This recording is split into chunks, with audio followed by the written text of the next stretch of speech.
ವಿದ್ಯಾರ್ಥಿಗಳೇ, ಇಂದಿನ ತರಗತಿಯಲ್ಲಿ ಅಧ್ಯಾಯ 3ರ ಮುಂದುವರೆದ ಭಾಗವಾಗಿರುವಂತಹ ಶಿಲೆಗಳು ಮತ್ತು ಖನಿಜಗಳ ಬಗ್ಗೆ ತಿಳಿದುಕೊಳ್ಳೋಣ. ಈ ಹಿಂದಿನ ತರಗತಿಗಳಲ್ಲಿ ನೀವು ಭೂಮಿಯ ಅಂತರಾಳ, ಭೂಕಂಪಗಳು, ಜ್ವಾಲಾಮುಖಿಗಳ ಬಗ್ಗೆ ತಿಳಿದುಕೊಂಡಿದ್ದೀರಾ.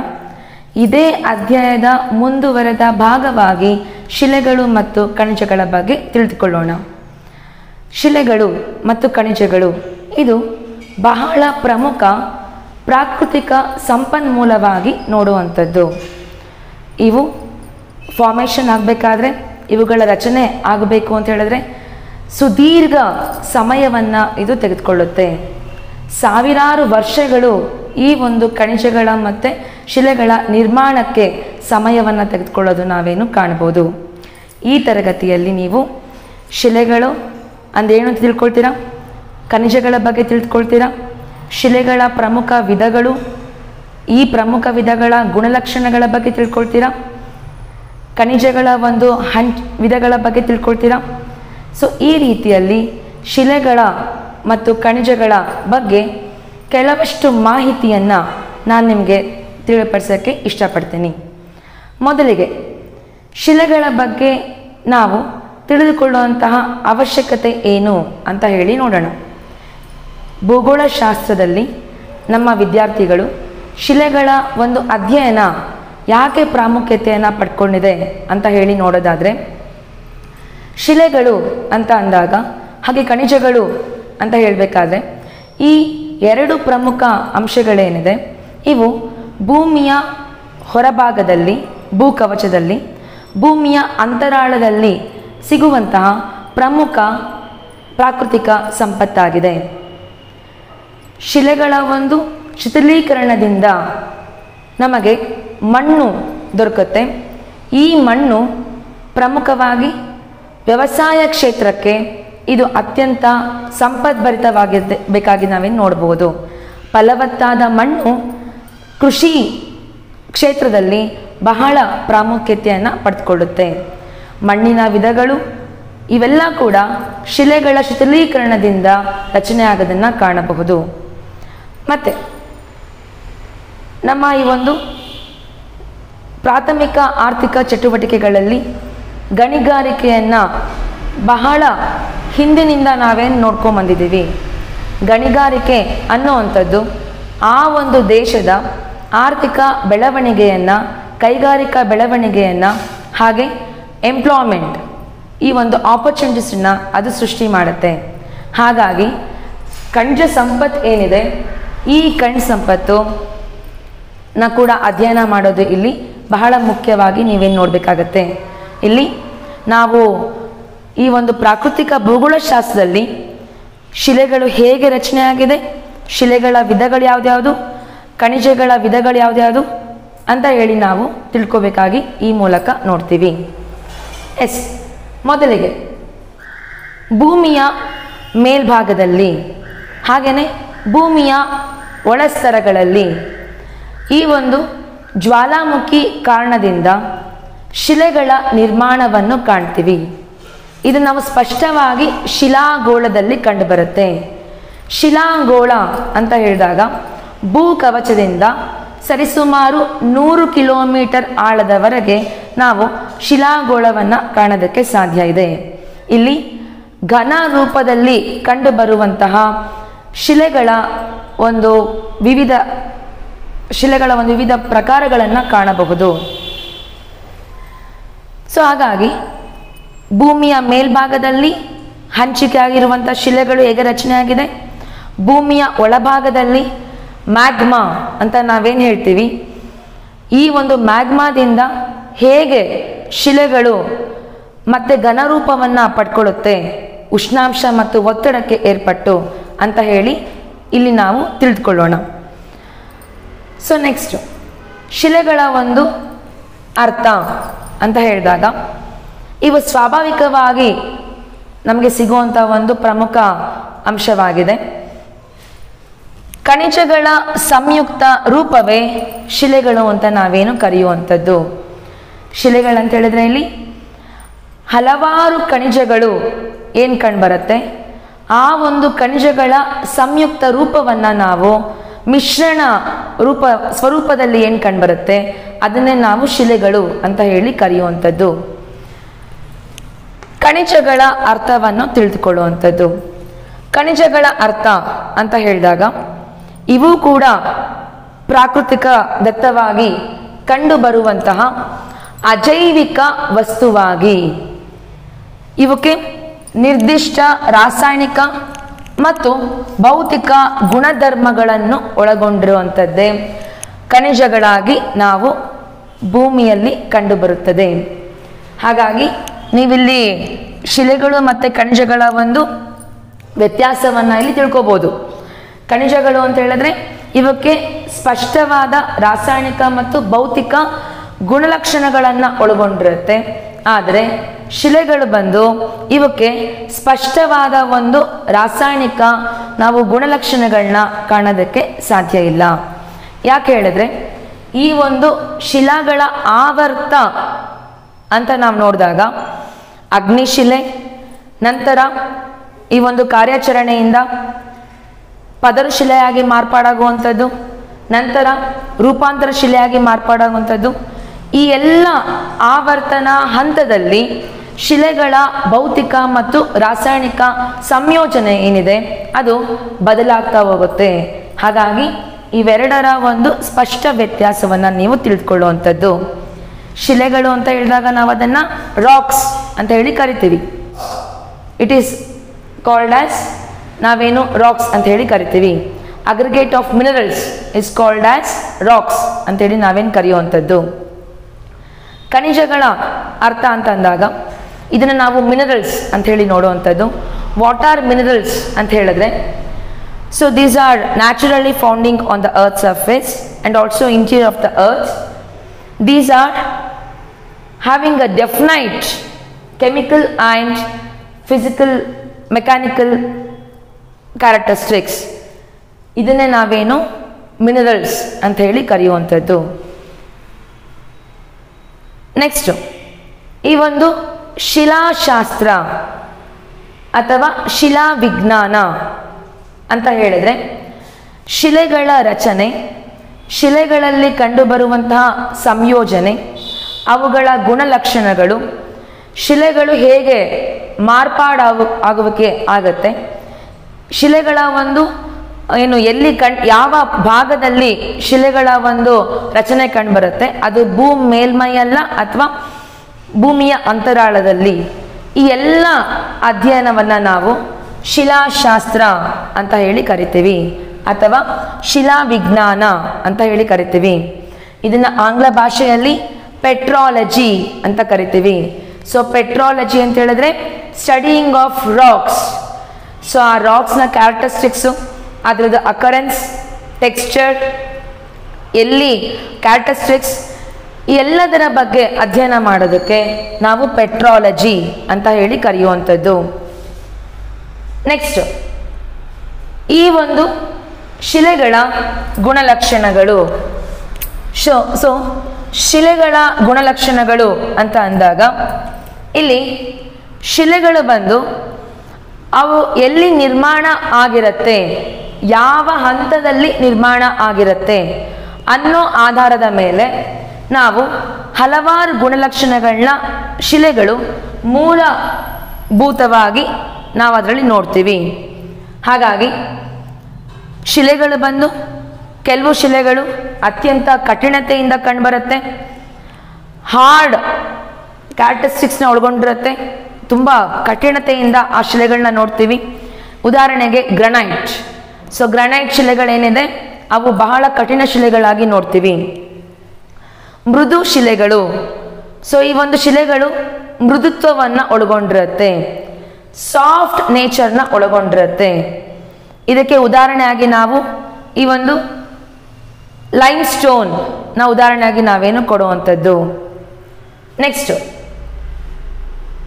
ರಂಧ್ರವಿರುತ್ತದೆ ಅಂತ ಹೇಳಿದ್ರೆ ಶಿಲೆಗಳ ಒಂದು ರಚನೆಯಲ್ಲಿ ಏನು ಈ ಒಂದು ಜ್ವಾಲಾಮುಖಿಯಿಂದ ಹೊರಬಂದಂತಹ ಲಾವಾ ರಸ ಏನಿದೆ ಅವುಗಳ ಒಂದು pH ವ್ಯಾಲ್ಯೂ ಅಸಿಡಿಟಿ, ಆಮ್ಲೀಯ ಲಾವಾರಸನೋ ಅಥವಾ ಕ್ಷಾರೀಯ ಲಾವಾರಸನೋ ಅಸಿಲಿಕ ಅಂಶದ ಅನುಗುಣವಾಗಿ ಅವು ಕೆಲವು ಶಿಲೆಗಳು ಬಂದು ಅದರಲ್ಲಿ ರಂಧ್ರ ಅಂದರೆ ಪೋರಸ್ ಕಂಡು ಬರುತ್ತದೆ.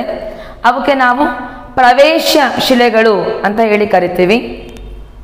ಇನ್ನು ರಂಧ್ರವಿರದೆ ನಾವೇನು ಕೆಲವು ಶಿಲೆಗಳನ್ನ ನೋಡ್ತೀವಿ, ಅವುಗಳನ್ನ ಅಪ್ರವೇಶ ಶಿಲೆಗಳು ಅಂತ ಹೇಳಿ ಕರೆಯುವಂಥದ್ದು. ಸೊ ಹಾಗಾಗಿ ಈ ರೀತಿಯಲ್ಲಿ ಶಿಲೆಗಳ ಒಂದು ಗುಣಲಕ್ಷಣಗಳನ್ನ ನಾವೇನಿಲ್ಲಿ ಕಾಣಬಹುದು. ನಂತರ ಶಿಲೆಗಳ ವಿಧಗಳು.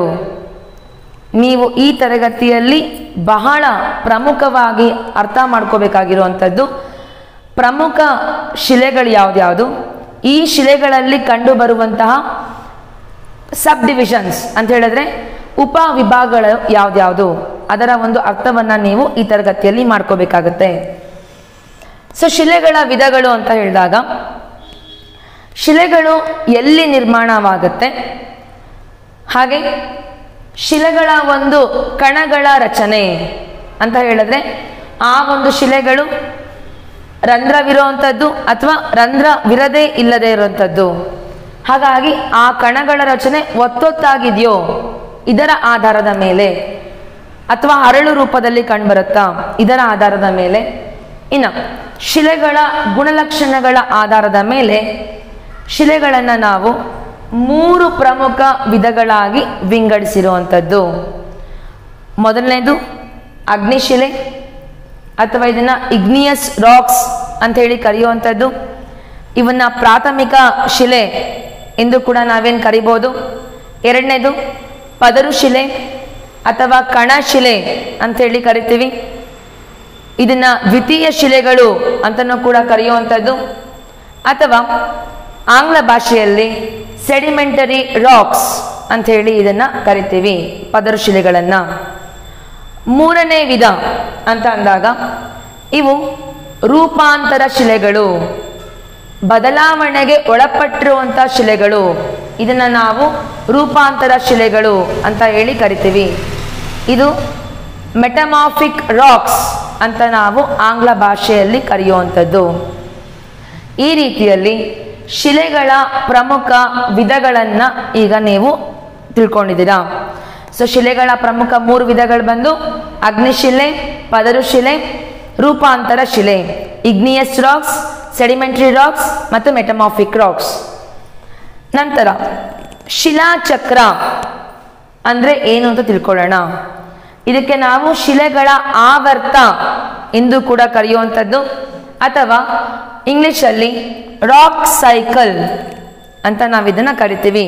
ಹೇಗೆ ನೀವು ಜಲಾವರ್ತ ಎಲ್ಲ ಕೂಡ ನೋಡಿದ್ದೀರಾ, ಸೊ ವಾಟರ್ ಸೈಕಲ್ ಎಲ್ಲ ಕೂಡ ಅದೇ ರೀತಿಯಲ್ಲಿ ಶಿಲೆಗಳ ಆವರ್ತ ಕೂಡ ನಾವೇನು ಪ್ರಕೃತಿಯಲ್ಲಿ ನೋಡುವಂಥದ್ದು. ಸೊ ಈ ಶಿಲೆಗಳು ಬಂದು ಮೂಲ ಸ್ವರೂಪದಿಂದ ಅಂತ ಹೇಳಿದ್ರೆ ಈ ಒಂದು ಲಾವಾ ಜ್ವಾಲಾಮುಖಿಯಿಂದ ಏನು ಆಚೆ ಬರುತ್ತೆ ಲಾವಾ ರಸ, ಇದು ಏನು ಈ ಒಂದು ಕೂಲಾಗಿ ನಂತರ ಘನೀಕರಣ ಏನು ಹೊಂದುತ್ತೆ ಅದು ಮೂಲ ಶಿಲೆ ಅಂತ ನಾವೇನು ಕರಿಬೋದು. ಅದಕ್ಕೆ ನಾವು ಅದನ್ನು ಪ್ರಾಥಮಿಕ ಶಿಲೆ ಅಂತ ಕರಿತೀವಿ. ಸೊ ಈ ಮೂಲ ಶಿಲೆಯಿಂದ ನಾವು ಈ ಶಿಲೆಗಳೇನಿದೆ ಅವು ಪದರು ಶಿಲೆಗಳಾಗಿ ನಂತರ ರೂಪಾಂತರ ಶಿಲೆಗಳಾಗಿ ಏನು ಹಂತ ಹಂತವಾಗಿ ಅವುಗಳ ಒಂದು ಬದಲಾವಣೆ ನಿರಂತರವಾಗಿ ನಾವೇನು ಭೂಮಿಯಲ್ಲಿ ಕಂಡು ಬರುತ್ತೆ ಅದಕ್ಕೆ ನಾವು ಶಿಲೆಗಳ ಆವರ್ತ, ಶಿಲಾಚಕ್ರ ಅಥವಾ ರಾಕ್ ಸೈಕಲ್ ಅಂತ ಹೇಳಿ ಕರೆಯುವಂಥದ್ದು. ಸೊ ಈ ಶಿಲಾ ಆವರ್ತದ ಒಂದು ಉಪಯೋಗವನ್ನು ನಾವೆಲ್ಲ ಕೂಡ ಪಡ್ಕೊಳ್ತಾ ಇದ್ದೀವಿ. ಯಾಕಂದರೆ ಈ ಶಿಲೆಗಳ ಒಂದು ಗುಣಧರ್ಮನೇ ಶಿಲೆಗಳ ಆವರ್ತ ಆಗುವಂಥದ್ದು. ಹಾಗಾಗೇನೆ ನಾವೇನು ಈ ಒಂದು ಗ್ರಫೈಟ್ ಆಗಿ ನಂತರ ಅತ್ಯಮೂಲ್ಯ ಒಂದು ವಜ್ರವಾಗಿ ನಾವು ಅದು ಮಾರ್ಪಾಡಾಗತ್ತೆ. ಇದಕ್ಕೆ ಕಾರಣ ಏನು ಅಂತಂದರೆ ಶಿಲೆಗಳ ಆವರ್ತ, ಶಿಲೆಗಳ ಒಂದು ನಿರಂತರ ಬದಲಾವಣೆ. ಸೊ ಈ ರೀತಿಯಲ್ಲಿ ನಮಗೆ ಏನು ಒಂದು ಅತ್ಯಮೂಲ್ಯ ಖನಿಜಗಳ ರೂಪದಲ್ಲಿ ಅವು ಅತ್ಯಮೂಲ್ಯ ಒಂದು ಶಿಲೆಗಳ ರೂಪದಲ್ಲಿ ನಮಗೆ ಇವತ್ತು ದೊರಕ್ತಾ ಇದೆ, ಅದರ ಒಂದು ಉಪಯೋಗ ನಾವು ಬಹಳ ಮಟ್ಟಿಗೆ ಕಂಡುಕೊಂಡಿದ್ದೀವಿ ಅಂತಂದರೆ ಈ ಶಿಲೆಗಳ ಆವರ್ತನೆ ಇದಕ್ಕೆ ಪ್ರಮುಖ ಕಾರಣ. ಈ ರೀತಿಯಲ್ಲಿ ಶಿಲೆಗಳ ಒಂದು ಪ್ರಮುಖ ಅರ್ಥ ಏನು ತಿಳ್ಕೊಂಡಿದ್ದೀರಾ? ನೆಕ್ಸ್ಟ್ ಶಿಲೆಗಳ ವಿಧಗಳ ಬಗ್ಗೆ ತಿಳ್ಕೊಂಡಿದ್ದೀರಾ? ಶಿಲಾಶಾಸ್ತ್ರವನ್ನು ಪೆಟ್ರಾಲಜಿ ಅಂತ ನಾವು ಕರೆಯುವಂಥದ್ದು. So next ಅಗ್ನಿಶಿಲೆಗಳು. ನಾವು ಶಿಲೆಗಳ ವಿಧಗಳಲ್ಲಿ 3 ವಿಧದಲ್ಲಿ ನೋಡಿದ್ವಿ. ಅಗ್ನಿಶಿಲೆಗಳು, ಪದರು ಶಿಲೆಗಳು ಮತ್ತು ರೂಪಾಂತರ ಶಿಲೆಗಳು. ಮೊದಲಿಗೆ ಅಗ್ನಿಶಿಲೆಗಳ ಬಗ್ಗೆ ತಿಳಿದುಕೊಳ್ಳೋಣ. ಅಗ್ನಿಶಿಲೆಗಳು ಇವುಗಳ ರಚನೆ ಹೇಗೆ ಉಂಟಾಗಿದೆ ಅಂತ ಹೇಳಿದರೆ, ನಾವು ಲಾಸ್ಟ್ ತರಗತಿಯಲ್ಲಿ ಅಧ್ಯಯನ ಮಾಡಿದ್ದೀವಿ. ಪ್ರಮುಖವಾದ ಪ್ರಾಕೃತಿಕ ವಿಕೋಪ ಯಾವುದು ಅಂತ ಹೇಳಿದರೆ ಅದು ಜ್ವಾಲಾಮುಖಿಗಳು. ಈ ಜ್ವಾಲಾಮುಖಿಯಿಂದ ಹೊರಬರುವಂತಹ ಲಾವಾರಸ ಏನಿದೆ, ಈ ಲಾವಾರಸ ಬೃಹದಾಕಾರದಲ್ಲಿ ಏನು ಭೂಮಿಯ ಮೇಲ್ಮೈ ಹೊರಬರುವಂಥದ್ದು, ಇವು ಈ ಒಂದು ವಾಯುಮಂಡಲದ ಒತ್ತಡ ಮತ್ತು ಇಲ್ಲಿಯ ಒಂದು ಪರಿಸ್ಥಿತಿಗೆ ಅನುಗುಣವಾಗಿ ಇವು ಕೂಲಾಗಿ ಅಂತ ಹೇಳಿದ್ರೆ ಇವು ನಿಧಾನಕ್ಕೆ ಕೂಲಾಗಿ ನಂತರ ಘನೀಕರಣ ಹೊಂದುವಂಥದ್ದು. ಈ ಒಂದು ಲಾವಾರಸ ತಣ್ಣಗಾಗಿ ನಂತರ ಅವು ಘನೀಕರಣ ಹೊಂದಿ ಈ ಅಗ್ನಿಶಿಲೆಗಳಾಗಿ ರಚನೆ ಆಗುವಂಥದ್ದು. ಹಾಗಾಗಿ ಇದನ್ನು ನಾವು ಇಗ್ನಿಯಸ್ ರಾಕ್ಸ್ ಅಂತ ಹೇಳಿ ಕರಿತೀವಿ. ಇಗ್ನಿಯಸ್ ಅನ್ನುವಂಥದ್ದು ಒಂದು ಲ್ಯಾಟಿನ್ ಭಾಷೆಯಿಂದ ನಾವು ಪಡ್ಕೊಂಡಿರುವಂಥದ್ದು. ಇಗ್ನಿಯಸ್ ಅಂತ ಹೇಳಿದ್ರೆ ಫೈರ್. ನಮ್ಮ ಸಂಸ್ಕೃತದಲ್ಲೂ ಕೂಡ ಅಗ್ನಿ ಅಂತ ಹೇಳಿದ್ರೆ ಈ ಒಂದು ಜ್ವಾಲೆ ಅಂತ ಕರಿತೀವಿ. ಹಾಗಾಗಿ ಜ್ವಾಲಾಮುಖಿಯಿಂದ ಹೊರಬಂದಿರುವಂತಹ ಲಾವಾರಸ ತಂಪಾಗಿ ನಂತರ ಘನೀಕರಣ ಹೊಂದು ಈ ರೀತಿಯ ಅಗ್ನಿಶಿಲೆಗಳಾಗಿ ಭೂಮಿಯ ಮೇಲ್ಮೈಯಲ್ಲೂ ಕೂಡ ಕಾಣ್ತೀವಿ. ಹಾಗೆಯೇ ಅಂತಃಸರಣ ಅಂದರೆ ಭೂಮಿಯ ಒಳಭಾಗದಲ್ಲೂ ಕೂಡ ಇದನ್ನು ನಾವು ಕಾಣ್ಬೋದು. ಈ ರೀತಿಯಲ್ಲಿ ಅಗ್ನಿಶಿಲೆಗಳು ನಿರ್ಮಾಣ ಆಗುತ್ತೆ. ಅಗ್ನಿಶಿಲೆಗಳ ವಿಧಗಳು. ಅಗ್ನಿಶಿಲೆ ಎಲ್ಲಿ ನಿರ್ಮಾಣ ಆಗುತ್ತೆ ಅಂದರೆ ಭೂಮಿಯ ಮೇಲ್ಮೈಯಲ್ಲ ಅಥವಾ ಭೂಮಿಯ ಒಳಭಾಗದಲ್ಲ. ಅದರ ಗುಣಲಕ್ಷಣಗಳು, ಅದು ಹರಳು ರೂಪದಿಂದ ಕಂಡಿದೆಯೋ ಅಥವಾ ಅವು ತುಂಬ ಈ ಒಂದು ಮೃದುವಾಗಿದೆಯೋ ಅನ್ನೋ ಆಧಾರ, ಅಂದರೆ ಈ ಒಂದು ನುಣುಪಾಗಿದೆಯೋ ಅನ್ನೋ ಒಂದು ಗುಣಲಕ್ಷಣದ ಆಧಾರದ ಮೇಲೆ ಅಗ್ನಿಶಿಲೆಗಳನ್ನು ನಾವು ಪ್ರಮುಖವಾಗಿ 2 ರೀತಿಯಲ್ಲಿ 2 ಆಧಾರದ ಮೇಲೆ ಇವುಗಳ ವಿಧಗಳನ್ನ ನೋಡ್ತೀವಿ. ಮೊದಲಿಗೆ ಅವುಗಳ ರಾಸಾಯನಿಕ ಸಂಯೋಜನೆ.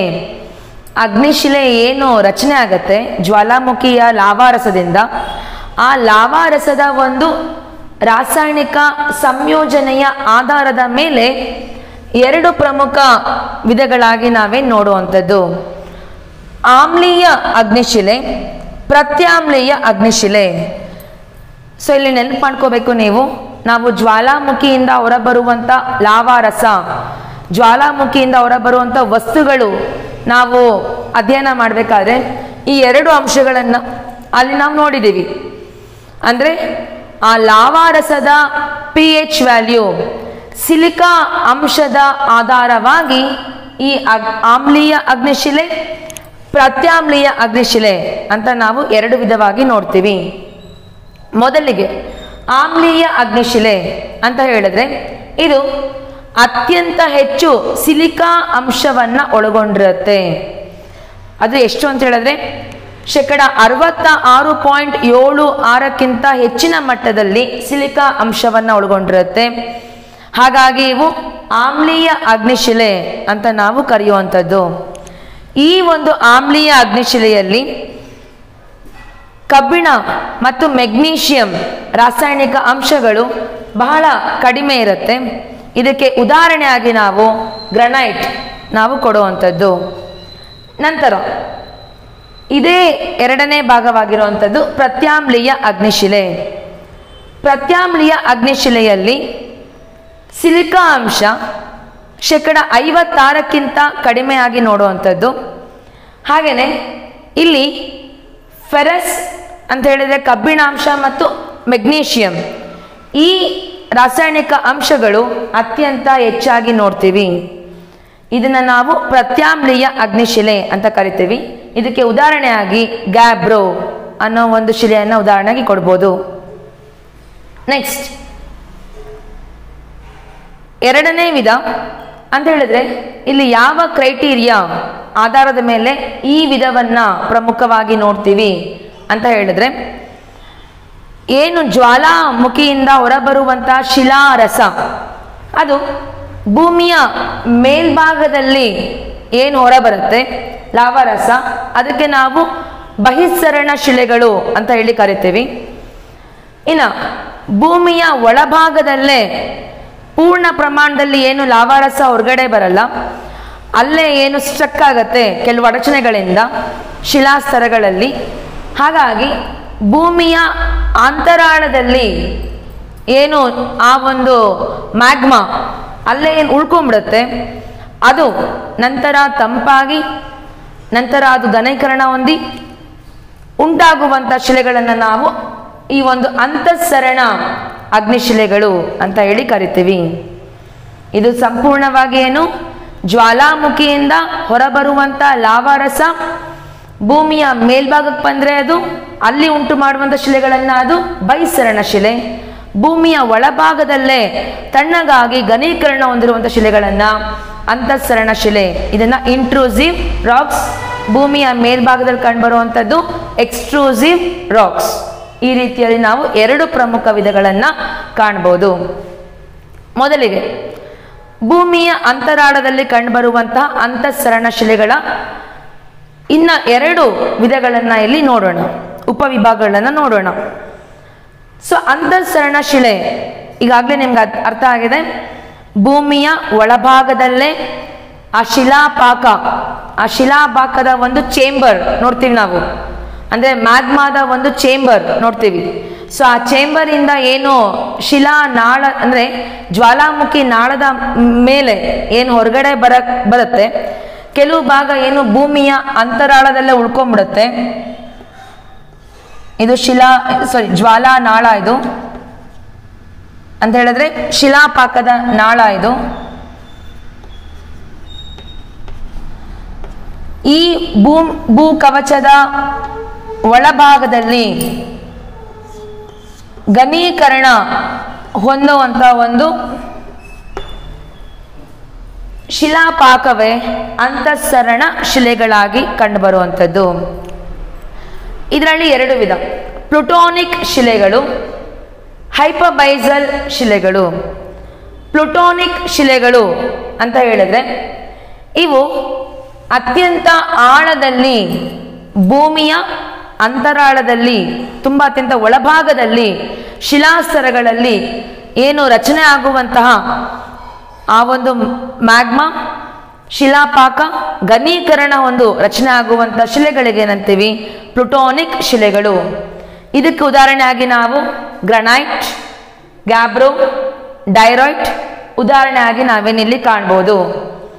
ಸೊ ಈ ಶಿಲೆಗಳು ಬಂದು ಹರಳುಮಯವಾಗಿರುತ್ತೆ. ಹಾಗೆ ಇದರಲ್ಲಿ ನಾವು ಈ ಒಂದು ಏನು ಐರನ್ ಅಂಶ ಅಂತ ಹೇಳಿದ್ರೆ ಕಬ್ಬಿಣ ಅಂಶ ನಾವು ಕಡಿಮೆ ಆಗಿ ನೋಡ್ತೀವಿ. ನೆಕ್ಸ್ಟ್ ಹೈಪಬೈಸಲ್ ಶಿಲೆಗಳು. ಹೈಪಬೈಸಲ್ ಶಿಲೆಗಳು ಅಂತ ಹೇಳಿದ್ರೆ ಇವು ಅಂತಃಸರಣದ ಶಿಲೆಯ ವಿಧಾನ ನೋಡ್ತೀವಿ. ಶಿಲಾಪಾಕ ಏನು ಮೇಲ್ಮುಖವಾಗಿ ಬರ್ತಾ ಇರುತ್ತೆ, ಆ ಶಿಲಾಪಾಕ ಮಧ್ಯಂತರದಲ್ಲೇ ಭೂಮಿಯ ಮೇಲ್ಭಾಗ ಮತ್ತು ಒಳಭಾಗದ ಮಧ್ಯಂತರದಲ್ಲೇ ಏನು ರಚನೆ ಆಗತ್ತೆ ಅದಕ್ಕೆ ನಾವು ಹೈಪಬೈಸಲ್ ಶಿಲೆಗಳು ಅಂತ ಹೇಳಿ ಕರಿತೀವಿ. ಈ ಹೈಪಬೈಸಲ್ ಶಿಲೆಗಳು ಬಂದು ಭೂಮಿಯ ಅಂತರಾಳದಲ್ಲಿ ಮಧ್ಯಭಾಗದಲ್ಲೇ ಮೇಲ್ಮೈಯಿಂದ ಕೆಳಭಾಗ ಸ್ವಲ್ಪ ಕೆಳಭಾಗದಲ್ಲೇ ಮಧ್ಯಂತರದಲ್ಲೇ ಕಂಡುಬರುವಂಥ ಶಿಲೆಗಳಾಗಿ ಇದನ್ನು ನೋಡ್ತೀವಿ. ಉದಾಹರಣೆಗೆ ಡೈಕ್ ಅಂದರೆ ಮೋಟು ಶಿಲೆ. ನೀವು ಜ್ವಾಲಾಮುಖಿಯಲ್ಲಿ ನಾವು ಅಂತಃಸರಣ ಶಿಲೆಗಳು ಅಂತ ಒಂದು ಡಯಾಗ್ರಾಮ್ನ ನೋಡಿದಿರ. ಅದರಲ್ಲಿ ಬ್ಯಾಥೋಲಿಥ್, ಲ್ಯಾಕೋಲಿಥ್, ಡೈಕ್ ಈ ರೀತಿಯಾಗಿ ನಾವು ಶಿಲೆಗಳ ಒಂದು ಭೂಸ್ವರೂಪವನ್ನು ಭೂಮಿಯ ಅಂತರಾಳದಲ್ಲಿ ಉಂಟಾಗತ್ತೆ. ಇದೇ ನಾವು ಹೈಪರ್ಬೈಸಲ್ ಶಿಲೆಯಾಗಿ ನೋಡುವಂಥದ್ದು. ಹಲಗೆಗಲ್ಲು, ಮೋಟು ಶಿಲೆ ಉದಾಹರಣೆಯಾಗಿ ನೋಡ್ತೀವಿ. ನೆಕ್ಸ್ಟ್, ಭೂಮಿಯ ಮೇಲ್ಭಾಗದಲ್ಲಿ ಕಂಡುಬರುವಂತಹ ಜ್ವಾಲಾಮುಖಿಯಿಂದ ರಚನೆಗೊಳ್ಳುವಂತಹ ಶಿಲೆಗಳು ಅಂತಂದ್ರೆ ಅದನ್ನು ನಾವು ಬಹಿಸ್ಸರಣ ಅಥವಾ ಎಕ್ಸ್ಟ್ರೂಸಿವ್ ರಾಕ್ಸ್ ಅಂತೇಳಿ ಕರಿತೀವಿ. ಈ ಒಂದು ಬಹಿಸ್ಸರಣ ಶಿಲೆಗಳು ಭೂಕವಚದ ಮೇಲೆ ನಿರ್ಮಾಣ ಆಗುತ್ತೆ. ಜ್ವಾಲಾಮುಖಿ ಏನುಂಟಾದಾಗ ಆ ಲಾವಾ ರಸ ಏನು ಹೊರಗಡೆ ಬರುತ್ತೆ ಅದು ವಾತಾವರಣದಲ್ಲಿ ತಂಪಾಗಿ ಈ ಎಲ್ಲ ಪ್ರಕ್ರಿಯೆ ತುಂಬ ವರ್ಷಗಳೇ ತಗೊಳ್ಳುತ್ತೆ ಮಕ್ಕಳೇ. ಏನು ಈ ಲಾವಾರಸ ತಂಪಾಗುವಿಕೆ ಆಗುವಂಥದ್ದು, ಯಾಕಂದರೆ ಆ ಒಂದು ಜ್ವಾಲಾಮುಖಿ ಏನಾದರೂ ಆಕ್ಟಿವ್ ಅಂತ ಹೇಳಿದ್ರೆ ಈ ಒಂದು ಜ್ವಾಲಾಮುಖಿ ಆಗ್ಬಿಟ್ಟಿದ್ರೆ ಸೊ ಅವಾಗ ಅಲ್ಲಿ ನಾವು ಈ ರೀತಿಯ ಶಿಲೆಗಳು ತುಂಬ ಏನಾದರೂ ನಿಧಾನವಾಗಿ ನಾವೇನು ನೋಡ್ತೀವಿ. ಯಾಕಂದರೆ ಮತ್ತೆ ಮತ್ತೆ ಅಲ್ಲಿ ಶಿಲಾಪಾಕ ಹರಿಯೋದ್ರಿಂದ ಇದು ಸ್ವಲ್ಪ ಕಷ್ಟ ಸಾಧ್ಯ. ಹಾಗಾಗಿ ಈ ಒಂದು ಜ್ವಾಲಾಮುಖಿಯಿಂದ ಹೊರಬರುವಂಥ ಶಿಲೆಗಳೇನಿದೆ ಅಂದರೆ ಆ ಒಂದು ಲಾವಾರಸದಿಂದ ಬಹಿಸ್ಸರಣ ಶಿಲೆಗಳನ್ನು ಕಾಣ್ತೀವಿ. ಉದಾಹರಣೆಗೆ ಬಸಾಲ್ಟ್ ಶಿಲೆಗಳು. ಸೊ ಬಸಾಲ್ಟ್ ಶಿಲೆ ಏನಿದೆ ಇದು ಅತ್ಯಂತ ನಾವು ಕಠಿಣವಾಗಿ ನೋಡ್ತೀವಿ. ಈ ಒಂದು ಬಸಾಲ್ಟ್ ಶಿಲೆನೂ ಕೂಡ ನಮ್ಮ ಭಾರತದ ಪರ್ಯಾಯ ಪ್ರಸ್ಥಭೂಮಿಯಲ್ಲಿ ಈ ಒಂದು ಬಸಾಲ್ಟ್ ಶಿಲೆಗಳನ್ನು ನಾವು ಕಾಣ್ಬೋದು. ಹಾಗಾಗಿ ನಮ್ಮ ದಕ್ಷಿಣ ಭಾರತ ಏನಿದೆ ಇದು ಸುಭದ್ರವಾಗಿರೋದಕ್ಕೆ ಇದು ಕೂಡ ಒಂದು ಕಾರಣ. ನಂತರ ಇದೇ ಅಗ್ನಿಶಿಲೆಗಳ ಒಂದು ಗುಣಲಕ್ಷಣಗಳ ಬಗ್ಗೆ ಅಧ್ಯಯನ ಮಾಡೋಣ. ಸೊ ಅಗ್ನಿಶಿಲೆಗಳ ಗುಣಲಕ್ಷಣ ನಾವು ವಿಧಗಳ ಬಗ್ಗೆ ಕೂಲಂಕುಷವಾಗಿ ಅರ್ಥ ಮಾಡ್ಕೊಂಡಿದ್ದೀವಿ. ನೆಕ್ಸ್ಟ್ ಗುಣಲಕ್ಷಣಗಳು. ಮೂಲವಾಗಿ ಇವು ಲಾವಾರಸದಿಂದ ನಂತರ ಘನೀಕರಣ ಹೊಂದುವಂತಹ ಶಿಲೆಗಳಾಗಿ ಏನು ನೋಡ್ತೀವಿ ಅಂದರೆ ದ್ರವ್ಯ ರೂಪದಿಂದ ಘನರೂಪವಾಗಿ ಮಾರ್ಪಾಡಾಗುವಂಥ ಶಿಲೆ ಆಗಿರೋದ್ರಿಂದ ಇದನ್ನು ಪ್ರಾಥಮಿಕ ಶಿಲೆಗಳು ಅಥವಾ ಪ್ರಥಮ ಶಿಲೆಗಳು ಅಥವಾ ಪ್ರೈಮರಿ ರಾಕ್ಸ್ ಅಂತ ಇದನ್ನು ಕರೆಯುವಂಥದ್ದು. ಎರಡನೇದಾಗಿ ಇದು ಸ್ಫಟಿಕಾಕೃತಿಯನ್ನು ಒಳಗೊಂಡಿರುತ್ತೆ ಅಂತ ಹೇಳಿದ್ರೆ ಹರಳುಗಳಿಂದ ಕೂಡಿರುತ್ತೆ. ಇದಕ್ಕೆ ಉದಾಹರಣೆಯಾಗಿ ನಾವು ಗ್ರಾನೈಟನ್ನು ಉದಾಹರಣೆ ಕೊಡ್ಬೋದು. ನೆಕ್ಸ್ಟ್ ಕೆಲವು ಏನು ಇದೇ ಒಂದು ಅಗ್ನಿಶಿಲೆಗಳು ಸ್ಫಟಿಕಾಕೃತಿಯನ್ನು ಕೂಡ ಒಳಗೊಳ್ಳದೆ ಇರುವಂಥದ್ದು ಕೂಡ ನೋಡ್ತೀವಿ. ನೆಕ್ಸ್ಟ್ ಈ ಒಂದು ಶಿಲೆಗಳು ಬಂದು ಕಣಗಳ ರಚನೆ ಏನಿದೆ ಇವು ಬಹಳ ಒತ್ತೊತ್ತಾಗಿರೋದನ್ನ ಇಲ್ಲಿ ಕಾಣ್ಬೋದು. ಯಾಕಂತ ಹೇಳಿದ್ರೆ ದ್ರವ್ಯ ರೂಪದಲ್ಲಿ ಇರುವಂತಹ ಒಂದು ಲಾವಾರಸ ಘನೀಕರಣ ಹೊಂದಬೇಕಾದ್ರೆ ಆ ಒಂದು ಕಣಗಳು ಬಹಳ ಒತ್ತೊತ್ತಾಗಿ ಬೈಂಡ್ ಆಗತ್ತೆ. ಹಾಗಾಗಿ ಒತ್ತೊತ್ತಾದ ಕಣರಚನೆಗಳನ್ನ ನೋಡ್ತೀವಿ. ಈ ಕಾರಣದಿಂದ ಈ ಒಂದು ಅಗ್ನಿಶಿಲೆಗಳೇನಿದೆ ಇವುಗಳ ಕಣರಚನೆ ಒತ್ತೊತ್ತಾಗಿ ಕಂಡುಬರೋದ್ರಿಂದ ಇವು ಅಪ್ರವೇಶ ಶಿಲೆಗಳಾಗಿ ಅಂತ ಹೇಳಿದ್ರೆ ನಾನ್ ಪೋರಸ್ ರಾಕ್ಸ್ ಆಗಿ ನಾವು ಇದನ್ನ ನೋಡ್ತೀವಿ. ಅಂದ್ರೆ ಮಳೆ ಬರುವಂತ ಒಂದು ಸಂದರ್ಭದಲ್ಲಿ ಅಥವಾ ಮಳೆ ನೀರು ಈ ಅಗ್ನಿಶಿಲೆಗಳಿಗೆ ಒಳಗಡೆ ಅವು ಹೀರ್ಕೊಳ್ಳಲ್ಲ, ಅದಕ್ಕೆ ನಾವು ಇದನ್ನ ಅಪ್ರವೇಶ ಶಿಲೆಗಳು ಅಂತ ಕರೆಯುವಂಥದ್ದು. ಇವು ಅತ್ಯಂತ ಕಠಿಣತೆ ಹೊಂದಿರುತ್ತೆ. ಯಾಕಂತ ಹೇಳಿದ್ರೆ ಲಾವಾರಸದಿಂದ ನಿರ್ಮಾಣ ಆಗಿರೋದ್ರಿಂದ ದ್ರವ್ಯ ರೂಪದಿಂದ ಘನ ರೂಪದಲ್ಲಿ ಮಾರ್ಪಾಡಾಗಿರೋದ್ರಿಂದ ಇವು ಕಠಿಣತೆಯನ್ನ ಹೊಂದಿರುತ್ತೆ. ಸೊ ಈ ಶಿಲೆಗಳು ಬಂದು ಏನು ಜ್ವಾಲಾಮುಖಿ ಸಂಭವಿಸ್ಬೇಕಾದ್ರೆ ಆ ಒಂದು ಒತ್ತಡ ಎಷ್ಟು ಎತ್ತರ ಮಟ್ಟಕ್ಕೆ ಅದು ಕಂಡುಬರುತ್ತೆ ಆ ರೂಪದಲ್ಲಿ ಇದು ಬೃಹದಾಕಾರದ ಪರ್ವತಗಳ ರೀತಿಯಲ್ಲಿ ಅಗ್ನಿಶಿಲೆಗಳ ಒಂದು ರಚನೆ ನಾವೇನು ನೋಡ್ತೀವಿ. ಬೃಹದಾಕಾರದಲ್ಲಿ ಅಗ್ನಿಶಿಲೆಗಳ ರಚನೆಯನ್ನು ಕಾಣ್ತೀವಿ. ಸೊ ನೆಕ್ಸ್ಟ್ ಇದು ಯಾವುದೇ ಪಳೆಯುಳಿಕೆಯನ್ನ ಹೊಂದಿರೋದಿಲ್ಲ. ಯಾಕಂದ್ರೆ ಪ್ರಾಥಮಿಕ ಶಿಲೆಗಳಾಗಿರೋದ್ರಿಂದ ಇವು ಯಾವುದೇ ಪಳೆಯುಳಿಕೆ ಅಂದ್ರೆ ಫಾಸಿಲ್ ಫ್ಯೂಯಲ್ಸ್ ಇದು ಒಳಗೊಂಡಿರೋದಿಲ್ಲ. ಅಗ್ನಿಶಿಲೆಗಳಲ್ಲಿ ನಾವು ಹೆಚ್ಚಾಗಿ ಲೋಹದ ಖನಿಜಗಳನ್ನು ಕಾಣ್ತೀವಿ. ಉದಾಹರಣೆಯಾಗಿ ಕಬ್ಬಿಣದ ಅದಿರು, ಮ್ಯಾಂಗನೀಸ್, ಕಾಪರ್, ಟಿನ್, ಹಾಗೆಯೇ ಸತು, ಇನ್ನು ವಜ್ರ, ಚಿನ್ನ, ಈ ರೀತಿಯಲ್ಲಿ ಪ್ರಮುಖ ಲೋಹ ಖನಿಜಗಳಿಗೆ ನಾವು ಅಗ್ನಿಶಿಲೆಗಳಾಗಿ ನೋಡುವಂಥದ್ದು. ಹಾಗಾಗಿ ಇವು ಅತ್ಯಮೂಲ್ಯ ಶಿಲೆಗಳು ಅಂತ ನಾವೇನು ಕರೆಯುವಂಥದ್ದು. ಸೊ ಈ ರೀತಿಯಲ್ಲಿ ನಾವು ಅಗ್ನಿಶಿಲೆಗಳ ಗುಣಲಕ್ಷಣಗಳನ್ನ ಕಾಣ್ತೀವಿ.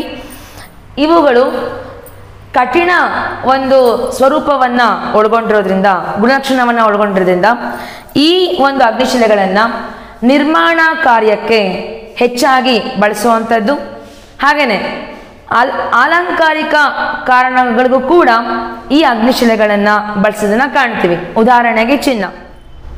ಶಿಲೆಗಳ ವಿಧಗಳಲ್ಲಿ ಎರಡನೇ ಪ್ರಮುಖ ವಿಧವಾಗಿ ಕಣಶಿಲೆ ಅಥವಾ ಪದರು ಶಿಲೆ ಅಂತ ಹೇಳಿ ಕರೆಯುವಂಥದ್ದು.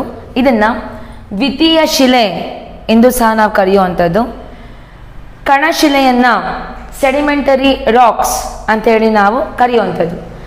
ಈ ಸೆಡಿಮೆಂಟರಿ ಅನ್ನೋ ಒಂದು ಪದ ಲ್ಯಾಟಿನ್ ಭಾಷೆಯ ಸೆಡಿಮೆಂಟಮ್ ಅನ್ನೋ ಒಂದು ಪದದಿಂದ ನಾವು ತೆಗೆದುಕೊಂಡಿರುವಂಥದ್ದು. ಸೆಡಿಮೆಂಟಮ್ ಅದರ ಮೀನಿಂಗ್ ಏನು ಅಂತಂದರೆ ಸೆಟ್ಲಿಂಗ್. ಸೆಟ್ಲಿಂಗ್ ಅಂತ ಹೇಳಿದ್ರೆ ಈ ಒಂದು ಶಿಥಿಲೀಕರಣವಾಗಿರುವಂಥ ಏನು ವಸ್ತುಗಳು ಅಥವಾ ಈ ಒಂದು ಕಣಗಳು ಒಂದರ ಮೇಲೊಂದಂತೆ ಆ ಒಂದು ಪದರವಾಗಿ ಏನು ನಿರ್ಮಾಣವಾಗುತ್ತೆ ಅದನ್ನು ನಾವು ಸೆಟ್ಲಿಂಗ್, ಅದಕ್ಕೋಸ್ಕರ ನಾವು ಇದನ್ನು ಸೆಡಿಮೆಂಟರಿ ರಾಕ್ಸ್ ಅಥವಾ ಪದರು ಶಿಲೆಗಳು ಅಂತ ಹೇಳಿ ಕರೆಯುವಂಥದ್ದು. ಇಲ್ಲಿ ಭೂಮಿಯ ಮೇಲ್ಮೈಯಲ್ಲಿ ಕಂಡುಬರುವಂತಹ ಪ್ರಮುಖ ನಗ್ನೀಕರಣ ಏನು ಏಜೆಂಟ್ಸ್ ಅಂತ ನಾವೇನು ಕರಿತೀವಿ, ಡೆಂಡೇಷನ್ ಏಜೆಂಟ್ಸ್ ಅಂತ ನಾವೇನು ಕರಿತೀವಿ, ನಗ್ನೀಕರಣ ಕರ್ತೃಗಳು ಏನಿದೆ, ಸೊ ಗಾಳಿ, ಸಮುದ್ರದ ಅಲೆಗಳು, ನದಿ, ಹಾಗೆಯೇ ಮಾರುತಗಳು, ಈ ಎಲ್ಲ ನಗ್ನೀಕರಣ ಕರ್ತೃಗಳು ಶಿಲೆಗಳನ್ನು ಶಿಥಿಲೀಕರಣ ಮಾಡುವಂಥದ್ದು. ಸೊ ಇದು ಮೊದಲನೇ ಹಂತ, ಶಿಥಿಲೀಕರಣದ ಮೊದಲನೇ ಹಂತ ಅಂದರೆ ಸವೆತವನ್ನು ಉಂಟು ಮಾಡುವಂಥದ್ದು. ಈ ಸವೆತ ಏನು ಉಂಟು ಮಾಡುತ್ತೆ, ಈ ಕಣಗಳೆಲ್ಲ ಗಾಳಿಗೆ ಹಾಗೆ ನದಿಗೆ ಅವೆಲ್ಲ ಹೋಗಿ ಸೆಟ್ಲಾಗಿ ಸಮುದ್ರ ಸಾಗರಗಳಲ್ಲಿ ಅವು ಸಂಚಯನಗೊಂಡು ಆ ಒಂದು ಒತ್ತಡಕ್ಕೆ ಏರ್ಪಟ್ಟು ಇವು ಭೌತಿಕವಾಗಿ ಏನು ಶಿಲೆಯಾಗಿ ಘನ ರೂಪದಲ್ಲಿ ಮತ್ತೆ ಅವು ಏನು ಫಾರ್ಮೇಷನ್ ಆಗುತ್ತೆ ಅದಕ್ಕೆ ನಾವು ಕಣಶಿಲೆ ಅಥವಾ ಪದರು ಶಿಲೆ ಅಂತ ಹೇಳಿ ಕರಿತೀವಿ. ಅಗ್ನಿಶಿಲೆಗಳೇನಿದೆ ಇವು ಶಿಥಿಲೀಕರಣ ಉಂಟಾಗೋಕ್ಕೆ ಸ್ವಲ್ಪ ಕಷ್ಟ, ಯಾಕಂದರೆ ಅವು ತುಂಬ ಕಠಿಣತೆಯನ್ನು ಒಳಗೊಂಡಿರುತ್ತೆ. ಆದರೆ ಹಲವಾರು ವರ್ಷಗಳು ಈ ಒಂದು ಶಿಥಿಲೀಕರಣ ಪ್ರಕ್ರಿಯೆ ನಡೆದು ಈ ರೀತಿಯ ನಾವು ಏನು ಪದರು ಶಿಲೆಗಳು ನಿರ್ಮಾಣ ಆಗೋದನ್ನು ನಾವೇನಿಲ್ಲಿ ಕಾಣಬಹುದು. ಹಾಗಾಗಿ ಭೂಮಿಯ ಮೇಲ್ಭಾಗದಲ್ಲಿ ನಾವು 70% ಹೆಚ್ಚಿನ ಮಟ್ಟದಲ್ಲಿ ನಾವೇನು ಈ ಒಂದು ಪದರು ಶಿಲೆಗಳನ್ನು ನಾವೇನು ಕಾಣ್ಬೋದು. ಇನ್ನು ಈ ಪದರು ಶಿಲೆಗಳನ್ನು ನಾವು ಕಣಶಿಲೆ, ದ್ವಿತೀಯ ಶಿಲೆ ಅಂದರೆ ಸೆಕೆಂಡರಿ ರಾಕ್ಸ್ ಅಂತ ಕರಿತೀವಿ. ಯಾಕೆ ಅಂತ ಹೇಳಿದ್ರೆ ಇವು ಶಿಥಿಲೀಕರಣದಿಂದ ಮತ್ತೆ ನಗ್ನೀಕರಣ ಕರ್ತೃಗಳ ಒಂದು ಕಾರ್ಯದಿಂದ ಅಗೈನ್ ನಿರ್ಮಾಣ ಆಗೋದ್ರಿಂದ ಇದನ್ನು ನಾವು ಸೆಕೆಂಡರಿ ರಾಕ್ಸ್ ಅಥವಾ ದ್ವಿತೀಯ ಶಿಲೆಗಳು ಅಂತ ನಾವು ಅನ್ವರ್ಥವಾಗಿ ಕರಿತೀವಿ. ಮೂರನೇದಾಗಿ ಜಲಜನ್ಯ ಶಿಲೆಗಳು ಅಂತ ಹೇಳಿದ್ರೆ ಈ ಎಲ್ಲಿ ಒಂದು ಜಲಭಾಗದಲ್ಲಿ ಸಮುದ್ರ ಸಾಗರಗಳಲ್ಲಿ ಇವು ಶಿಥಿಲೀಕರಣ ಹೊಂದಿ ಅಲ್ಲಿ ಹೋಗಿ ಸಂಚಯನಗೊಂಡು ಏನು ನಿರ್ಮಾಣ ಆಗುತ್ತೆ ಅದಕ್ಕೆ ನಾವಿದನ್ನು ಜಲಜನ್ಯ ಶಿಲೆಗಳು ಅಥವಾ ಅಕ್ವಿಯಸ್ ರಾಕ್ಸ್ ಅಂತ ಅದನ್ನು ಕರೆಯೋದು. ಇಲ್ಲಿ ಈ ಒಂದು ಕಣಶಿಲೆಗಳ ವಿಧಗಳೇನಿದೆ ಇದನ್ನು ತುಂಬ ಡೀಟೇಲ್ ಆಗಿ ನಿಮಗೆ ನಿಮ್ಮ ಒಂದು ಸಿಲೆಬಸ್ಸಲ್ಲಿರುವಂಥದ್ದು. ಹಾಗಾಗಿ ಇದನ್ನು ಬಹಳ ಒಂದು ರೀತಿಯಲ್ಲಿ ನಾವು ಕರೆಕ್ಟಾಗಿ ಅರ್ಥ ಮಾಡ್ಕೊಳ್ಳೋಕ್ಕೆ ಇಲ್ಲಿ ಪ್ರಯತ್ನ ಪಡೋಣ. ಮೊದಲಿಗೆ ಇಲ್ಲಿ ನೀವು ನೋಡೋ ಹಾಗೆ ಶಿಥಿಲೀಕರಣದ ಪ್ರಕ್ರಿಯೆಯಲ್ಲಿ ಭೌತಿಕ ಕ್ರಿಯೆಯಿಂದ ನಿರ್ಮಾಣವಾಗುವಂತಹ ಪದರು ಶಿಲೆ, ರಾಸಾಯನಿಕ ಕ್ರಿಯೆಯಿಂದ ನಿರ್ಮಾಣವಾಗುವಂಥ ಪದರು ಶಿಲೆ, ಇನ್ನು ಮೂರನೇದಾಗಿ ಜೈವಿಕ ಅಥವಾ ಜೀವಾವಶೇಷ ಜೈವಿಕ ಪ್ರಕ್ರಿಯೆಯಿಂದ ನಿರ್ಮಾಣವಾಗುವಂಥ ಪದರು ಶಿಲೆ ಅಂತ ಪ್ರಮುಖ 3 ವಿಧಗಳಾಗಿ ಇಲ್ಲಿ ನೋಡುವಂಥದ್ದು.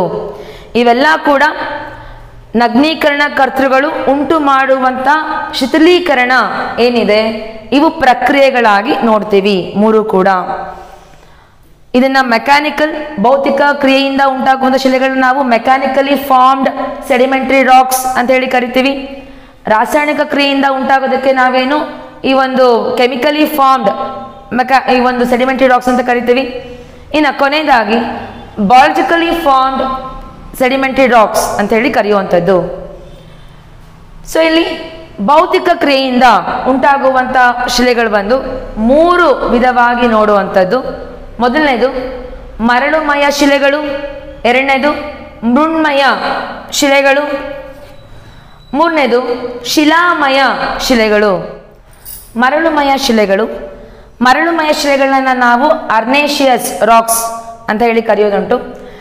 ಈ ಒಂದು ಮರಳುಮಯ ಶಿಲೆಗಳು ಎಂದರೆ ಇವು ಹೆಚ್ಚಾಗಿ ಸ್ಫಟಿಕದ ಅರಳುಗಳ ರೀತಿಯಲ್ಲಿ ಕಂಡುಬರುತ್ತೆ. ಅಂದರೆ ಮರಳಿನ ಅಂಶವನ್ನು ಹೆಚ್ಚಾಗಿ ನಾವೇನಿಲ್ಲಿ ಕಾಣ್ಬೋದು. ಸಮುದ್ರ ಸಾಗರದ ಭಾಗದಲ್ಲಿ ಇದನ್ನು ನೋಡುವಂಥದ್ದು. ಸೊ ಉದಾಹರಣೆಗೆ ಇವು ಮರಳು ಶಿಲೆಗಳನ್ನು ನಾವು ಉದಾಹರಣೆಗೆ ಇಲ್ಲಿ ಕೊಡುವಂಥದ್ದು. ಎರಡನೇದು ಮೃಣ್ಮಯ ಶಿಲೆಗಳು. ಈ ಶಿಲೆಗಳೇನಿದೆ ಶಿಥಿಲೀಕರಣಕ್ಕೆ ಸವೆತಕ್ಕೆ ಒಳಪಟ್ಟು ಅತ್ಯಂತ ನುಣುಪಾಗಿ ಏನು ರಚನೆ ಆಗತ್ತೆ ಅವನ್ನ ನಾವು ಮೃಣ್ಮಯ ಶಿಲೆಗಳು ಅಂತ ಕರಿತೀವಿ. ಈ ಜೇಡಿ ಮಣ್ಣಿನ ಇವೆಲ್ಲ ಕೂಡ ಮತ್ತೆ ಒಟ್ಟೊಟ್ಟಾಗಿ ಇವು ಸೆಟ್ಲಿಂಗ್ ಆಗಿ ಅಂದರೆ ಘನೀಕರಣ ಹೊಂದಿ ಏನು ಶಿಲೆಯಾಗಿ ಮಾರ್ಪಾಡಾಗುತ್ತೆ ಅದನ್ನು ನಾವು ಮೃಣ್ಮಯ ಶಿಲೆಗಳು ಅಂತ ಹೇಳಿ ಕರೆಯುವಂಥದ್ದು. ಇದಕ್ಕೆ ಉದಾಹರಣೆಯಾಗಿ ನಾವು ಶೇಲ್ ನ ಉದಾಹರಣೆ ಕೊಡ್ಬೋದು. ಇದನ್ನ ಅರ್ಗಲೇಷಿಯಸ್ ರಾಕ್ಸ್ ಅಂತನೂ ಕೂಡ ಕರೆಯುವಂಥದ್ದು. ಈ ಶಿಲೆಗಳೇನಿದೆ ಇವು ಅತ್ಯಂತ ನುಣುಪಾದ ಶಿಲೆಗಳಾಗಿ ನೋಡುವಂಥದ್ದು. ಇದರಲ್ಲಿ ಪೋರಸ್ ಅಂಶ ನಾವು ಕಡಿಮೆ ಆಗಿ ನೋಡ್ತೀವಿ, ಅಂದರೆ ಅಪ್ರಶ್ ಶಿಲೆಗಳಾಗಿ ಇದನ್ನು ನೋಡುವಂಥದ್ದು. ಮೂರನೇದು ಶಿಲಾಮಯ ಶಿಲೆಗಳು. ಶಿಲಾಮಯ ಶಿಲೆಗಳು ಇಲ್ಲಿ ಹೆಸರೇ ಹೇಳೋ ಹಾಗೆ ಶಿಲಾ ಅಂತ ಹೇಳಿದ್ರೆ ಶಿಲೆ ಅಂತ ಹೇಳಿದ್ರೆ ಒಂದು ಆಕೃತಿ, ಒಂದು ದಪ್ಪದಾದ ಆಕೃತಿ, ಶಿಲಾಗುಂಡು ಹಾಗೆ ಶಿಲಾಚೂರುಗಳು. ಸೊ ಇವೆಲ್ಲ ಕೂಡ ಏನು ಈ ಒಂದು ಗಾಳಿಗೆ ಒತ್ತಡಕ್ಕೆ ಈ ರೀತಿಯ ನಗ್ನೀಕರಣ ಕರ್ತೃಗಳಿಂದ ಶಿಲೆಗಳು ಬಿರುಕುಂಟಾಗಿ ಸಣ್ಣ ಸಣ್ಣ ಕಲ್ಲುಗಳಾಗಿ ಶಿಲಾಚೂರುಗಳು ಉಂಟಾಗಿ ಇವು ಬಹಳ ದೀರ್ಘ ಸಮಯದ ನಂತರ ಇವು ಮತ್ತೆ ಒಟ್ಟಾಗಿ ಸೇರ್ಕೊಂಡು ಶಿಲಾಚೂರುಗಳೆಲ್ಲ ಒಟ್ಟಾಗಿ ಸೇರ್ಕೊಂಡು ಮತ್ತೊಂದು ಶಿಲೆಯಾಗಿ ಏನು ರೂಪುಗೊಳ್ಳುತ್ತೆ ಇದನ್ನ ನಾವು ಶಿಲಾಮಯ ಶಿಲೆಗಳು ಅಂತ ಹೇಳ್ತೀವಿ. ಇದನ್ನ ರುಡೇಷಿಯಸ್ ರಾಕ್ಸ್ ಅಂತನೂ ಕೂಡ ಕರೆಯುವಂಥದ್ದು. ಉದಾಹರಣೆಗೆ ಬ್ರಿಸಿಯಾ ಮತ್ತು ಕಾಂಗ್ಲೊಮೆರೇಟ್ ಇದನ್ನ ಉದಾಹರಣೆಗೆ ನಾವೆಲ್ಲ ಕೊಡುವಂಥದ್ದು. ಎರಡನೇ ಪ್ರಮುಖ ವಿಧ ರಾಸಾಯನಿಕ ಕ್ರಿಯೆಯಿಂದ ನಿರ್ಮಾಣವಾಗುವಂತಹ ಪದರು ಶಿಲೆ, ಕೆಮಿಕಲಿ ಫಾರ್ಮ್ಡ್ ಸೆಡಿಮೆಂಟರಿ ರಾಕ್ಸ್ ಅಂತ ಹೇಳಿದ್ರೆ ಇಲ್ಲಿ ಪ್ರಮುಖವಾಗಿ ಭೂಮಿಯ ಮೇಲ್ಮೈಯಲ್ಲಿ ಕಂಡುಬರುವಂತಹ ಈ ಒಂದು ಸಾಗರದ ಅಲೆಗಳೇನಿದೆ, ಸಾಗರದ ಭಾಗಗಳೇನಿದೆ, ಇಲ್ಲಿ ಹಲವಾರು ನದಿಗಳು ಸಮುದ್ರ ಮತ್ತು ಸಾಗರವನ್ನು ಏನು ಸೇರುತ್ತೆ, ಈ ನದಿ ನೀರು ಖನಿಜಾಂಶಗಳನ್ನು ಒಳಗೊಂಡಿರುತ್ತೆ.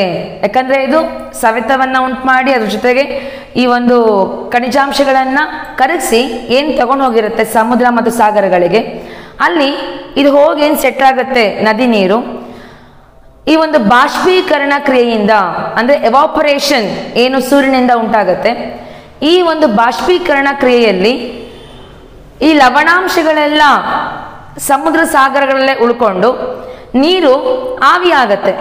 ಹಾಗಾಗಿ ಈ ಲವಣಾಂಶಗಳೇ ನಂತರದ ಸಮಯದಲ್ಲಿ ಈ ರೀತಿಯ ಒಂದು ಪದರು ಶಿಲೆಗಳಾಗಿ ನಿರ್ಮಾಣಗೊಳ್ಳುತ್ತೆ. ಸಮುದ್ರ ಮತ್ತು ಸಾಗರಗಳಲ್ಲಿ ಅಲ್ಲಿ ಉಳ್ಕೊಂಡಿರುವಂಥ ಲವಣಾಂಶಗಳೇ ಈ ಒಂದು ರೇವೆ ಮಣ್ಣು, ಮರಳು ಮಣ್ಣು ಎಲ್ಲ ಸೇರಿಕೊಂಡು ಒಂದು ಪದರು ಶಿಲೆಯಾಗಿ ಅದು ನಿರ್ಮಾಣವಾಗುತ್ತೆ. ಇದಕ್ಕೆ ಉದಾಹರಣೆಯಾಗಿ ನಾವು ಜಿಪ್ಸಮ್. ಸೊ ಜಿಪ್ಸಮ್ ಅನ್ನೋದು ಸಿಮೆಂಟಲ್ಲಿ ನಾವೇನು ಬಳಸೋದನ್ನ ನೀವು ನೋಡ್ಬೋದು. ಸಿಮೆಂಟು ಅದು ಗಟ್ಟಿ ಆಗತ್ತೆ, ಅದಕ್ಕೆ ವಿಶೇಷ ಕಾರಣ ಅಂದರೆ ಆ ಒಂದು ಜಿಪ್ಸಮ್ನ ಅಂಶ. ಜಿಪ್ಸಮ್ ಎಲ್ಲಿ ಈ ರೀತಿಯಲ್ಲಿ ಒಂದು ಉಂಟಾಗೋದನ್ನ ನೋಡ್ಬೋದು. ಅಂದರೆ ಪದರು ಶಿಲೆಯಾಗಿ ರಾಸಾಯನಿಕ ಪ್ರಕ್ರಿಯೆಯಿಂದ ಇದು ನಿರ್ಮಾಣಗೊಳ್ಳುತ್ತೆ. ಕಲ್ಲುಪ್ಪು, ರಾಕ್ ಸಾಲ್ಟ್, ನಂತರ ಕ್ವಾಡ್ಸ್, ಡೋಲೋಮೈಟ್, ಈ ರೀತಿಯ ಒಂದು ಪ್ರಮುಖ ಏನು ಶಿಲೆಗಳು, ಖನಿಜಗಳು ಈ ಒಂದು ರಾಸಾಯನಿಕ ಪ್ರಕ್ರಿಯೆಯಿಂದ ಉಂಟಾಗೋದನ್ನು ಕಾಣ್ಬೋದು. ಸೊ ಹಾಗೆಯೇ ಈ ಒಂದು ಭೂಮಿಯ ಅಂತರ್ಜಲ ಏನಿದೆ, ಸೊ ಅಂತರ್ಜಲ ಮೇಲ್ಗಡೆ ಏನು ನಾವು ಹೊರಗಡೆ ನಾವು ಇವತ್ತು ನೀರಾವರಿ ಬಗೆಯಿಂದ ಏನು ತೆಗಿತಾ ಇದ್ದೀವಿ, ಇವು ಖನಿಜಾಂಶವನ್ನ ಹಾಗೇನೆ ಲವಣಾಂಶವನ್ನ ಏನು ಹೊರಗಡೆ ಹಾಕತ್ತೆ.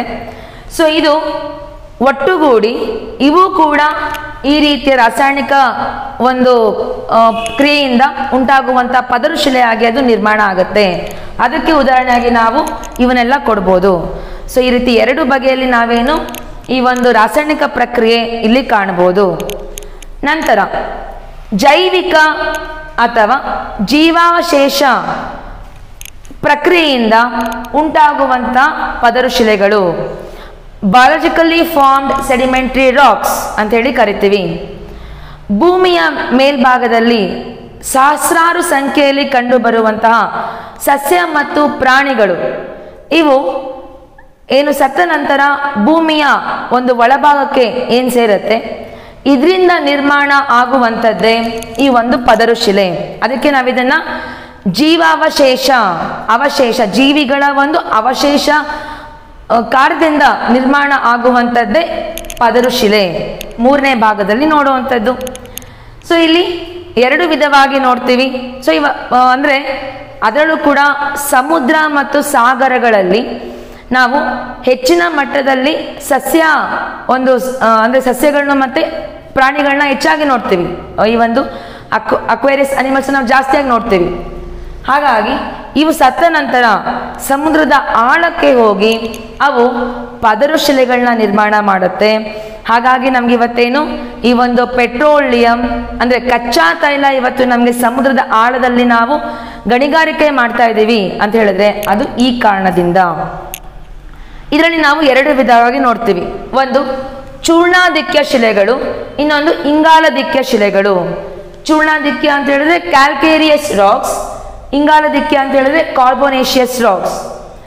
ಕ್ಯಾಲ್ಕೇರಿಯಸ್ ಚೂರ್ಣಾದಿಕ್ಯ ಶಿಲೆಗಳು ಅಂತ ಹೇಳಿದ್ರೆ ಇದು ಈ ಒಂದು ಸುಣ್ಣದ ಕಲ್ಲನ್ನು ನಾವು ಉದಾಹರಣೆಯಾಗಿ ನಾವೇನು ಕೊಡ್ಬೋದು ಅಂತ ಹೇಳಿದ್ರೆ, ಚೂರ್ಣಾದಿಕ್ಯ ಶಿಲೆಗಳೇನಿದೆ ಇಲ್ಲಿ ಪ್ರಾಣಿಗಳಲ್ಲಿ ಅಥವಾ ಮನುಷ್ಯರಲ್ಲಿ ಕಂಡು ಬರುವಂತಹ ಈ ಒಂದು ಬೋನ್ ಅಂತ ಹೇಳಿದ್ರೆ ಮೂಳೆಗಳಲ್ಲಿ ಕಂಡು ಬರುವಂತಹ ಕ್ಯಾಲ್ಸಿಯಂ ಏನಿದೆ ಇದು ಅವಶೇಷವಾಗಿ ಉಳ್ಕೊಂಡು ಈ ರೀತಿಯ ಸುಣ್ಣದ ಕಲ್ಲಿನ ನಿರ್ಮಾಣಕ್ಕೆ ಕಾರಣ ಆಗುತ್ತೆ.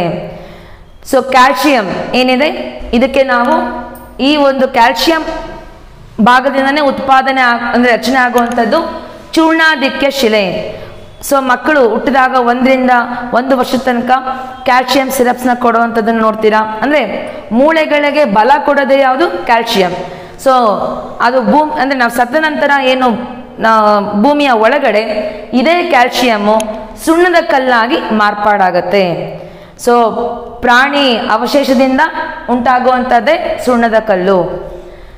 ನೆಕ್ಸ್ಟ್ ಇಂಗಾಲದಿಕ್ಯ ಶಿಲೆ ಅಂತ ಹೇಳಿದ್ರೆ ಕಾರ್ಬೋನೇಷಿಯಸ್ ರಾಕ್ಸ್. ನಾನು ಆಗಲೇ ಹೇಳಿದಾಗೆ ಸಸ್ಯಾಂಗಾರ ಅಂದರೆ ಸಸ್ಯಗಳು ಏನು ಈ ಒಂದು ಅತ್ಯಂತ ಹೆಚ್ಚಿನ ಭಾಗದಲ್ಲಿ ಕಂಡುಬರುವಂಥ ಅರಣ್ಯ ಏನಿದೆ, ಈ ಅರಣ್ಯದಲ್ಲಿ ಕಂಡುಬರುವಂಥ ಹಲವಾರು ಸಸ್ಯ ಪ್ರಭೇದಗಳು ಭೂಮಿಯ ಒಂದು ರಚನೆಯಿಂದ ಅಥವಾ ಭೂಮಿಯ ಒಂದು ಪ್ರಾಕೃತಿಕ ವಿಕೋಪಗಳಿಗೆ ಒಳಪಟ್ಟು ಈ ಒಂದು ಭೂಕುಸಿತ ಹಾಗೇನೆ ಭೂಕಂಪ ಈ ಎಲ್ಲ ಕಾರಣಗಳಿಂದ ಅವು ಭೂಮಿಯ ಒಳಭಾಗಕ್ಕೆ ಉದುಗು ಹೋಗಿ ಅಲ್ಲಿಯ ಒತ್ತಡ ಮತ್ತು ಉಷ್ಣಾಂಶಕ್ಕೆ ಒಳಪಟ್ಟು ಇವು ಕಲ್ಲಿದ್ದಲಾಗಿ ರಚನೆ ಆಗತ್ತೆ. ಸೊ ಅಂದ್ರೆ ಈ ಒಂದು ಕಾರ್ಬನ್ ಅಂಶ ಇಂಗಾಲದ ಅಂಶವನ್ನ ಒಳಗೊಂಡಿರುತ್ತೆ. ಇದಕ್ಕೆ ನಾವು ಇಂಗಾಲದಿಕ್ಯ ಶಿಲೆಗಳು ಅಂತ ಕರಿತೀವಿ. ಸೊ ಇದಕ್ಕೆ ಉದಾಹರಣೆಗೆ ನಾವು ಕಲ್ಲಿದ್ದಲನ್ನ ಕೊಡ್ತೀವಿ. ಸೊ ಕಲ್ಲಿದ್ದಲು ಬಂದು ಸಸ್ಯಾಂಗಾರ ಅಂದ್ರೆ ಸಸ್ಯಗಳ ಒಂದು ಜನಿತವಾಗಿ ರೂಪುಗೊಳ್ಳುವಂಥದ್ದೇ ಈ ಒಂದು ಇಂಗಾಲದಿಕ್ಯ ಶಿಲೆ. ಕೊನೆಯದಾಗಿ ಈ ಒಂದು ಸೆಡಿಮೆಂಟರಿ ರಾಕ್ಸ್ ಅಥವಾ ಪದರು ಶಿಲೆಗಳ ಒಂದು ಗುಣಲಕ್ಷಣಗಳ ಬಗ್ಗೆ ತಿಳ್ಕೊಳ್ಳೋಣ. ಇದು ಬಂದು ಭೂಮಿಯ ಮೇಲೆ ವ್ಯಾಪಕವಾಗಿ ಈ ಒಂದು ಶಿಲೆಗಳನ್ನ ನೋಡ್ತೀವಿ. ನಾನು ಆಗಲೇ ಹೇಳಿದೆ 70% ಹೆಚ್ಚಾಗಿ ನಾವೇನು ಈ ಒಂದು ಶಿಲೆಗಳನ್ನ ನೋಡುವಂಥದ್ದು.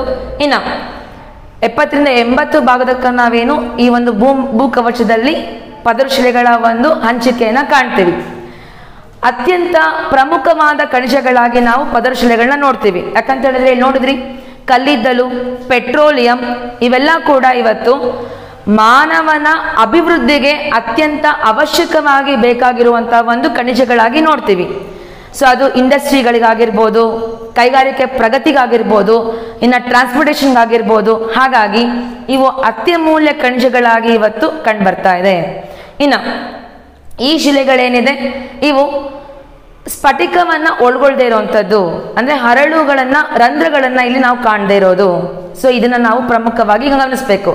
ಇನ್ನು ಇವು ಅವಶೇಷ ಅಂತ ಹೇಳಿದ್ರೆ ಫಾಸಿಲ್ ಫ್ಯೂಯಲ್ಸ್ ಆಗಿ ನಾವು ನೋಡ್ತೀವಿ. ಜೀವಾವಶೇಷ ಇಂಧನಗಳಾಗಿ ಇವನ್ನ ನಾವು ಬಳಕೆ ಮಾಡ್ತಾ ಇದ್ದೀವಿ. ನೆಕ್ಸ್ಟ್, ಇವು ಸುಲಭವಾಗಿ ಸ್ಥಳೀಕರಣಕ್ಕೆ ಒಳಗೊಳ್ಳುತ್ತೆ.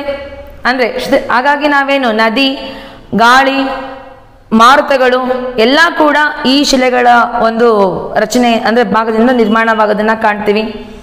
ಇನ್ನು ಹಾಗೇನೆ ಖನಿಜಗಳ ನಿಕ್ಷೇಪ ನಾವು ಈ ಒಂದು ಪದರ ಶಿಲೆಗಳಲ್ಲಿ ಹೆಚ್ಚಾಗಿ ಕಂಡುಬರುವಂಥದ್ದು. ಕಲ್ಲಿದ್ದಲು, ಪೆಟ್ರೋಲಿಯಂ, ಹಾಗೇನೆ ಈ ಒಂದು ಡೋಲೋಮೈಟ್, ಸುಣ್ಣದ ಕಲ್ಲು ಎಲ್ಲ ಕೂಡ ನೋಡ್ತೀವಿ. ಹಾಗಾಗಿ ಇವು ನಿರ್ಮಾಣ ಕಾರ್ಯದಲ್ಲಿ ನಾವು ಹೆಚ್ಚಾಗಿ ಇದನ್ನ ಬಳಸುವಂಥದ್ದು. ಸೊ ಇನ್ನು ಇಷ್ಟು ಕೂಡ ಇನ್ನು ಈ ರೀತಿಯಲ್ಲಿ ನಾವೇನು ಅವಶೇಷಗಳು ಕಂಡುಬರೋದ್ರಿಂದ ಭೂಮಿಯ ಚರಿತ್ರೆಯನ್ನ ನಾವಿಲ್ಲಿ ತಿಳ್ಕೊಬಹುದು. ಅಂತ ಹೇಳಿದ್ರೆ ಅವಶೇಷಗಳು ನಮ್ಗೇನು ಸಿಗುತ್ತೆ, ಕಲ್ಲಿದ್ದಲು ಸಿಕ್ಕಿದಾಗ ಯಾವ ಒಂದು ನಾವು ಕಾರ್ಬನ್ ಅಂತ ನೋಡ್ತೀವಿ. ಸೊ ಹಾಗಾಗಿ ಆ ರೀತಿಯಲ್ಲಿ ನಾವೇನು ಭೂಮಿಯ ಇತಿಹಾಸವನ್ನ ಕಾರ್ಬೋನೇಷಿಯಸ್ ಪೀರಿಯಡ್ ಅಂತ ಕರಿತೀವಿ. ಸೊ ಆ ಒಂದು ಇತಿಹಾಸವನ್ನ ನಾವು ಈ ಒಂದು ಪದರ ಶಿಲೆಗಳ ಅಧ್ಯಯನದ ಮೂಲಕ ತಿಳ್ಕೊಬಹುದು. ಈ ತರಗತಿಯಲ್ಲಿ ನೀವು ಅಗ್ನಿಶಿಲೆಗಳು ಮತ್ತೆ ಪದರ ಶಿಲೆಗಳ ಬಗ್ಗೆ ವಿವರವಾಗಿ ತಿಳ್ಕೊಂಡಿದ್ದೀರಾ. ಮುಂದಿನ ತರಗತಿಯಲ್ಲಿ ರೂಪಾಂತರ ಶಿಲೆಗಳು ಮತ್ತೆ ಖನಿಜಗಳ ಬಗ್ಗೆ ಅಧ್ಯಯನ ಮಾಡೋಣ. Thank you.